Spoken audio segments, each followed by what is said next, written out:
To be here. Nice to have you on the program. Okay, so tell us about, give us a brief history. I did it there in the intro about how this ensemble was established. Well, the ensemble is Bravik's dream for a long time, and Sis Linda, made sure that this dream comes to reality. And we put together some of the great South African musicians, upcoming people, but also established musicians to form the ensembles. They are singers, they are instrumentalists, and I have the great privilege and honor to be the artistic and musical director.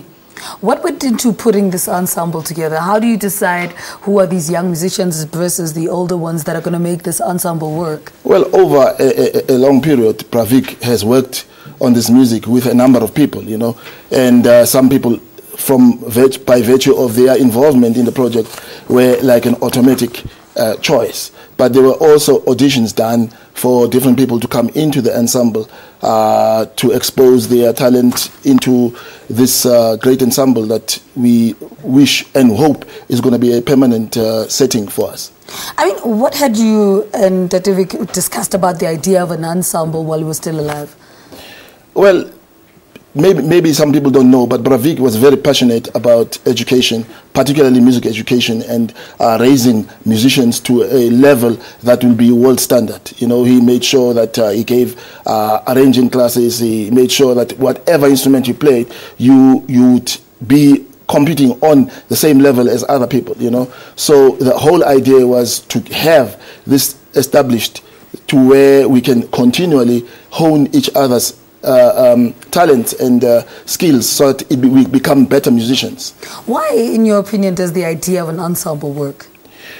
Well, for a long time, we've had, there used to be a time where in South Africa we had big bands and many ensembles like that. But I think this one meets a need within our community to where we can experiment on some music. We can also pay tribute to other composers, because Bravik was passionate about South African music, whether it was choral music, jazz. He always made sure that all of those brands are put together under one umbrella. So I think it's important to have this ensemble to teach the younger generation what happened before us. And it's a big ensemble. I think our viewers at home have no idea how big this is. How is it going to work? How do you get them to work as a unit? We'll try and give you shots there of just how many there are here. Well, music is about harmony. And whether you have 65 people or 1,000 people, if they are together in harmony and the parts that they are doing work together, everything works out. The thing is, we have versatile singers, we have versatile musicians, and to bring all of those together is really a very simple task, because we agree about what the chord is, we agree about how to approach it, and that's what music does, So managing an ensemble like this is really a question of saying, are we in agreement? Yeah. Then we do it, Let's talk about your event, the 25th and the 28th? To the 28th. Yeah. The event on the 25th to the 28th of March, which is happening at the State Theatre, is really a tribute to Bravik. Right. We are going to be doing Bravik's music, as an ensemble, all the stuff that is written. Yes. Some of the work that we're going to be playing on the day has not been heard. It's stuff that he heard in his head, put it to paper, and it has been transcribed, it's been put together, we've been rehearsing through it, and we look forward to people coming out to support, because we are paying tribute to a great legend of South African music. All right, sir, thank you so much for talking to us.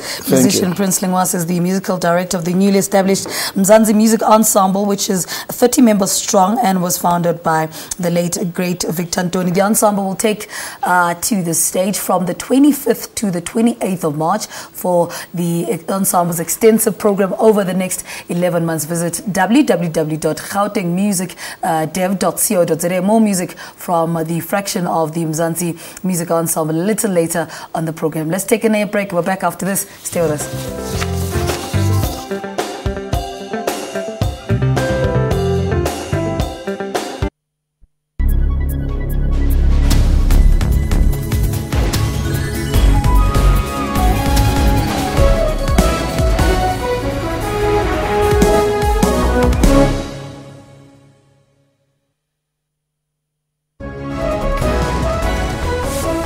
exams monitoring body Malusi is withholding the results from 69 exam centers where group copying is suspected. 39 of them are in KwaZulu-Natal. This is the first time that the rollout of CAPS has reached grade 12, and that's why the assessment is being rolled out now. A slight recovery is expected this year with improving labor relations and gradually stronger exports. National Treasury expects the economy to grow at 2.5% this year. Electricity tariffs will rise by almost 13% this year and not the 8% initially announced. The energy regulator granted Eskom this increase to help the utility raise funds to plug a financial shortfall. Catch all news locally and internationally. Tune into SABC, your #1 news channel. News at 8 from Monday to Sunday.